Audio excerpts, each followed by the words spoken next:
Okay, if you need an extra drink of tea, one of them today, the one with the tea bags in it, is actually some tea that Rose Gallagher gave me.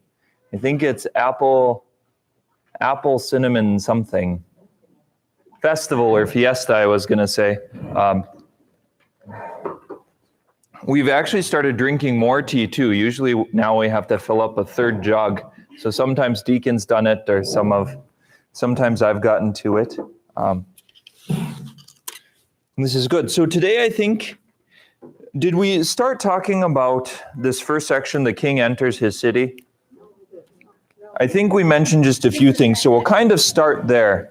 And one of them is to note the major transition that happens at the beginning of chapter 11. The scriptures feel different and they talk differently about the life of Jesus. What is so different about it? He's bolder. He's not telling people, like, don't talk about, or don't go home and be silent. Right. So Jesus is being much bolder. He is taking much more initiative. He's directing things. What else? What kinds of things have we gotten used to hearing? Parables, and probably one more thing. Things that Jesus does. Miracle stories, right? Here, there's very few miracle stories. You also, the more that we dive into this time period in Jesus' life, the more you feel like it starts narrating days. It doesn't tell us everything that happened in a day. But think about this, because sometimes it says, like, Jesus traveled around to the synagogues of Galilee and was preaching and teaching, right? And we talked before about how that takes an amount of time, because walking from one town to another is sometimes the journey of a day.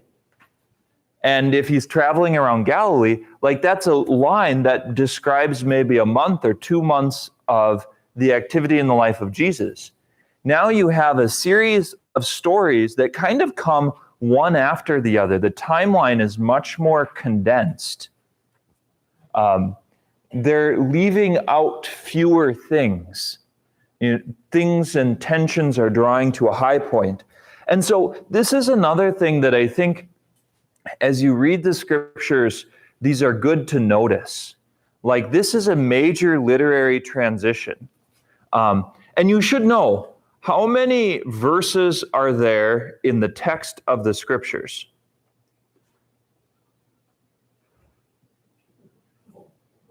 Think sideways. None. Those are all added. And they're relatively modern. In fact, most of the text of the New Testament, the ancient manuscripts, don't even have spaces between words.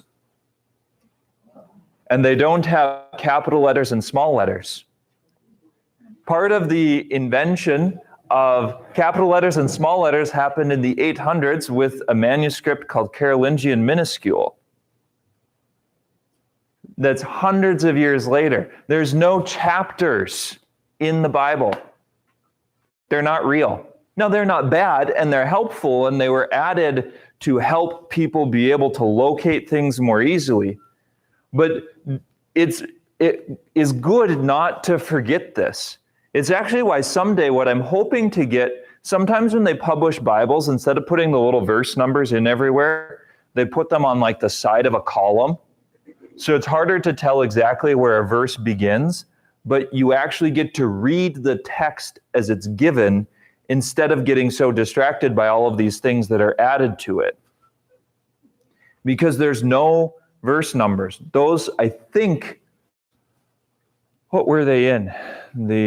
I don't know when verse numbers were added. Chapter numbers are older. I think chapter numbers are over 1,000 years old. But the verse numbers are more modern. I wonder if they're in like the 1500s in the advent of printed Bibles. So, but were all the books still separate? Like the Septuagint, or was it divided into Genesis? Oh yeah, yep. The books were separate, and for much of history, like the Jewish people wrote in columns on scrolls. The Christians switched and changed to book bindings and binded them all on one end, the same end, and then you had pages. But yeah, the books were divided, and very often you have to remember that books weren't collected as often. We live in a world also marked by one profound invention, which is probably one of the most important ones in history, the printing press. Because before that, writing and typing was much more precious, much harder to do. You couldn't mass produce things very easily. Some of the monks they would have these rooms called the scriptorium, and they might have 10 or 15 monks that were working in copies of scriptures at the same time. But a copy of the Bible took 20 years to write. So there are many things, but it is important as we dive into the text just to keep that in your mind, that the verses are helpful, but they're not real. And just because it's divided there doesn't mean that the division is necessary. And that's why sometimes, like you've noticed in the chapters in the book, they go to the middle of one chapter. And then they start, and like even though it's in like the middle of chapter 10, it actually starts kind of a different frame of reference.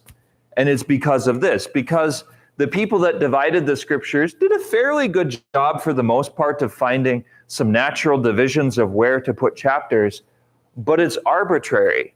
You could get a group of scholars together and say, we're re-chaptering the Bible, and go through the whole thing and move all of the chapters around to better accommodate the text and break it up less. That would cause fits for scholars and they would not like you. And it's to the point now where it's like, even scholars that would suggest that it's not all perfect don't really talk about changing it, as far as I know, because it's just so widely accepted that it's become a useful reference system, where if you change it all, then all of the reference system breaks down. So Jesus comes into Jerusalem from the east. What is east of Jerusalem? Some of you have been there. You should know this. The Mount of Olives. There's a bunch of modern day cemeteries on the Mount of Olives. You know why? Because it's the place where the Messiah is supposed to enter the temple. So all of the people there want to be raised from the dead first. Because that's where the Messiah, that's this kind of Jewish tradition. The Christians and the New Testament would say, it doesn't really matter where you are. When it's the end of the world, you'll know. There will be no secret, sneaking in the middle of the night. It will be a big bang and a flash of light or something. The scriptures describe it as trumpets. They also describe the eruption of Mount Sinai and God breaking a mountain as trumpets. So the trumpets that they're talking about aren't gentle, nice trumpets. I think from Franz Telemann that you can listen to. He's a good composer. So Jesus is going up to the temple, and it's worth getting an image of what this is like in our mind. What would you notice about the temple in ancient Jerusalem? What do you think? It's huge. Remember that most people's homes are very, very small compared to modern day thinking. Like Holy Spirit in our complex here would be probably bigger than any enormous palace in the ancient world. You've never thought of our church as a palace, but if we're in ancient Jerusalem, we would probably be, right? So it's big. What else? It's what? Divided into sections. Jerusalem was divided into sections and the temple has sections, but you probably wouldn't see that quite as much when you're walking up to it. You're going uphill. Yep, it's on the top of a hill. It was very tall. The Herodian temple that Jesus would have seen was one of the tallest things in the ancient world, certainly in ancient Jerusalem. It's about 100 feet tall. And it was white. It was done in this like beautiful, expensive white stone. Herod expanded the courtyard of the temple to rather large dimensions. It occupies what is most likely the modern day Temple Mount, although there's some possibility that part of the Temple Mount got wrecked. Because Jesus has this curious phrase. He says, not one stone will remain upon another. And very obviously, the Temple Mount is left and the Dome of the Rock is on top of it today. So there's some things like that. But anyway, so the temple is big, it's huge. There's a gate to the east, and then there's several other gates. The temple was built the first temple was built by who? Solomon. Who got all the stuff for it, though? David. The only reason David didn't build it is because God told him not to. Otherwise, David would have. That temple that Solomon built was destroyed by the Babylonians in 586 BC. So a little bit, close to 600 years before the time frame that we're talking about. And then it was rebuilt after the exiles' return by, anyone remember? Herod he expands it and he makes it nicer, but he started with something that was built before him. Ooh, this is a good Deacon question. Does Deacon know? Cyrus. Cyrus the Great, you're on the right track. Cyrus the Persian, he sends them with money to do it, but he's not the one who does it. There's a guy in the Old Testament that shows up in the book of Ezra and Nehemiah named Zerubbabel. And he shows up. He shows up in the line of the Messiah. If you listen at Christmas time, when we read the gospel, it talks about so is Abraham, the father of Isaac, the father of Jacob, the father of da-da-da-da-da. Zerubbabel is in there. He's the one who rebuilt the temple. He was in charge of it. And I think Nehemiah, I think. Ezra was the priest, and I think he did the restoration of the law. But anyway, that was completed. That was worked on in the 400s BC. So it had been standing for several hundred years. Herod rebuilds the temple. Why do you think Herod rebuilds the temple?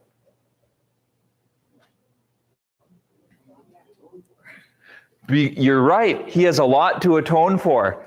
The people are angry and upset because he's been a jerk. And so to make the people happy, he works on the temple. And so they're doing construction on the temple. And you guys might know that in the modern world, we're not very patient constructors. Because remember that time in the life of Jesus when it talks about this temple has been under construction for, 46 years? And you're going to destroy it in 3 days? They're like, good luck. I mean, some of them are 80-ton blocks of stone.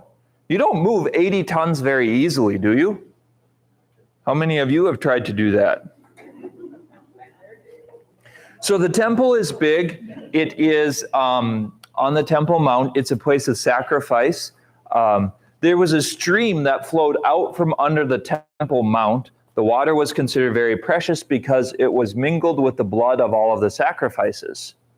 To me, that sounds kind of creepy, but it's relatively rich water. And that shows up in a bunch of places in the New Testament and the Old Testament. I saw water flowing from the temple's right side is the refrain that is supposed to be connected with the sprinkling rite at Mass because it connects with Jesus on the cross. how does it connect to him? He was stabbed by a spear on the right side, and out came blood and water, an image of the temple of his body. The river flowing out of the temple also shows up in the book of Ezekiel, the story of the man who's asked to wade into the water, and it's like waist deep and knee deep and ankle deep, and pretty soon he's drowning. And it flows out upon the eastern districts. Where are the eastern districts? Where? A little bit past there. You remember, it makes the salty water sweet. It flows into the Dead Sea and the desert blooms. That's the image that the scriptures use. Remember the Judean wilderness where Jesus is tempted, where John the Baptist lives? This is all right in that same road, like drawing a line east from Jerusalem toward the Jordan River and the Dead Sea. So it makes the salt water fresh. The same image shows up in the book of Revelation at the end of the Bible about the river of life watering the gardens of God, and the plants are blossoming. So my point in talking about this is you have to think about the geography and how this is all tied together. Because when you start to see it, like these are probably the kinds of things that Jesus is thinking about walking up to the temple. They're probably praying psalms. They're coming in from the east. Bethany and the Mount of Olives are there. But just past the Mount of Olives begins the Judean wilderness and the desert, and it dries out.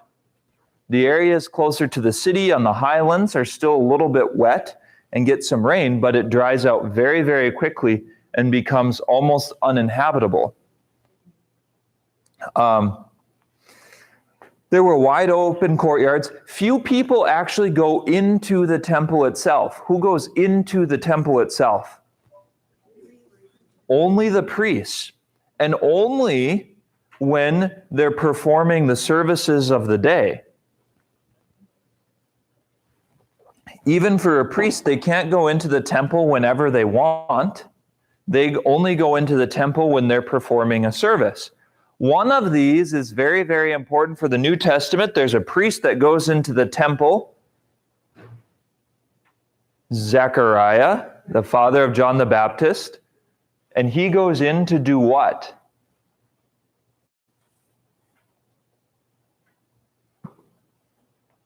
He goes in to burn incense at the time of the evening sacrifice. So in the evening and the morning were the only two times of day that people went into the temple. What else would you see? What are some of the parts of the temple that it has?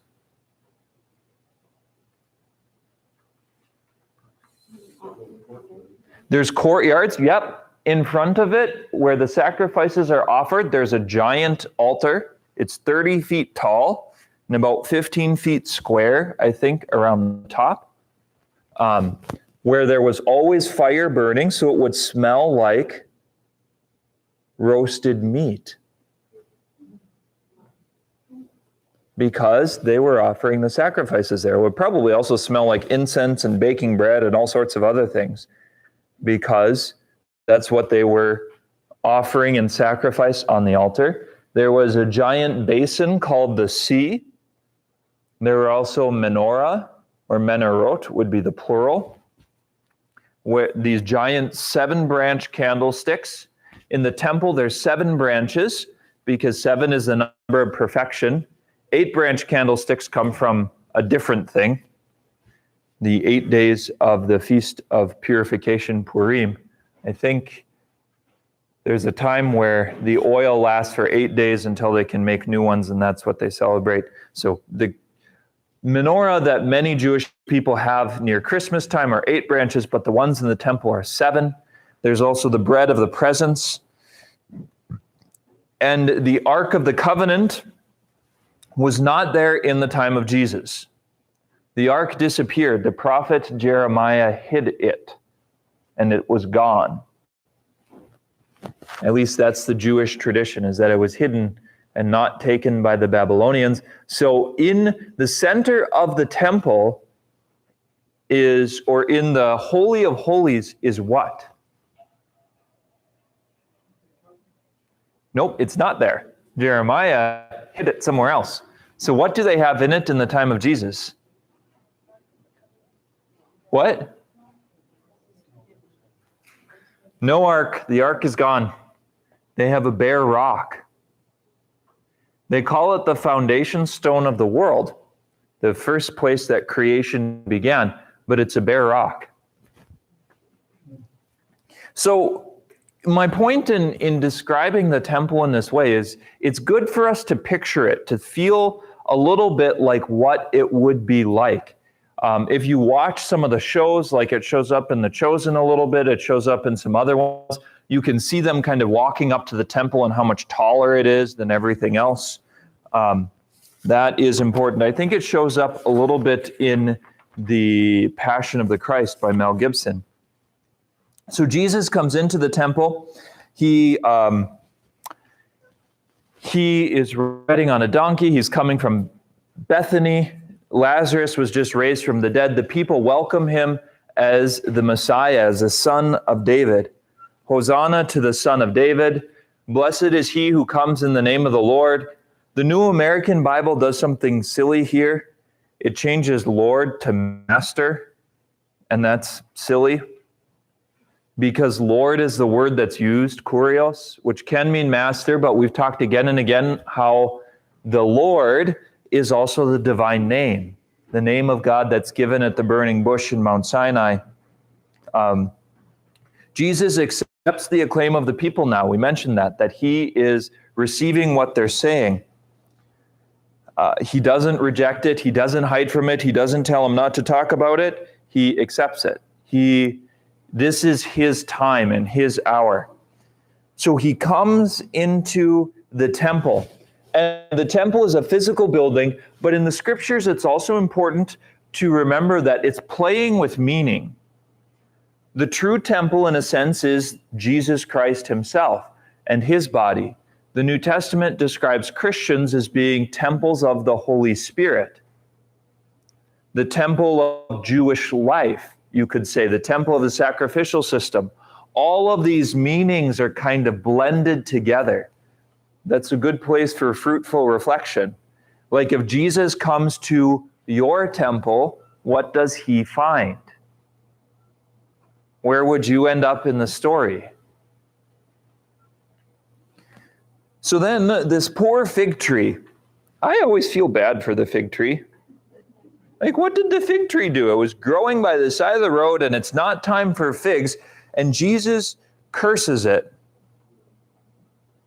Now, part of what's happening here is that there's this theme running in the background that God came to the temple looking for fruit. The fruit of righteousness, the fruit of holiness, the fruit of the covenant. That Israel is like a tenant who's in the vineyard of the master, and the master sending servants back to look for the fruit.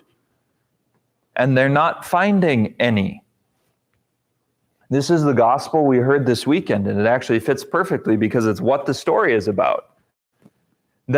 So he sends the prophets to look for fruit. They're not finding any. He sends his son, and the tenants in the vineyard who are wicked say, we'll kill the son and inherit the vineyard. And Jesus says, no, the master will throw out the tenants and get new ones who will produce fruit at the proper time. So that's part of what's happening here. So he goes into the temple, and what does he find? Money changers, not so much gambling. This is one of the places where we have to be careful of how we apply stereotypes and mudslinging, because it happens in this story all the time. And one of the things that I found really revolutionary and important is that you have to try and see this in the light of what's happening. Because it's easy to say that it's gambling, and maybe some of them were, and maybe some of them were dishonest, and that's evil and wicked. But Jesus is concerned not just about the evil and the wickedness, but about taking space in the temple at all for these economic activities. Why? Because it's supposed to be a place of prayer for all nations. Nations is an important word here too, because who are the people of the nations? The Gentiles. It actually tells you exactly where this is happening, in the courtyard of the Gentiles. There's people trading money. Now, why are they trading money? What is going on? To pay temple tax, that's a divine duty though. You have a duty from God and a responsibility from God himself to pay the temple tax. So you're right, to pay the temple tax. Why do they have to change money to pay the temple tax? Why does it have to be paid in shekels? No. You're on the right track, but no. It's because on most of the money of the world were stamped images of pagan gods or the head of a Roman emperor. But the inscription around the Roman emperor said Tiberius Caesar Augustus Dei Filius, the Son of God. So the Jews say, you can't pay the temple tax with pagan money. Like, we can't use money that worships pagan deities or worships the emperor to pay for things of God. So that's part of it. Why else would there be like money changers and people selling animals? For sacrifices, why would they be selling animals? Someday try and bring a goat.